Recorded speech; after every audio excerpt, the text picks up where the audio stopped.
Mago mag ohala jatend migao mar ohala kod dongruok kembe Rebecca Miano okwedo paro moro ni kembe madongo kod mapinje maoko kende ema nyalo timo ohala e piny Kenya.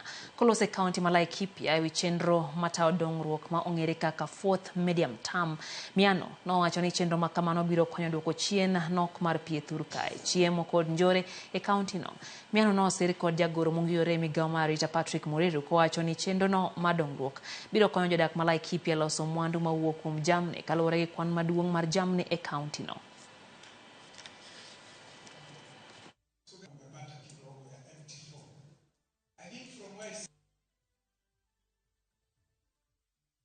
I am aware that many people in Nairobi and in Kenya, even here in Laikipia, they assume that manufacturing and industries are for the big manufacturers, even foreigners.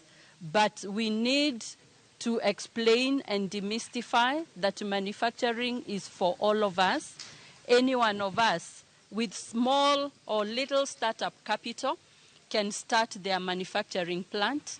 In all these industrialized countries, it started with smaller and MSME manufacturing that grew and scaled to big industries.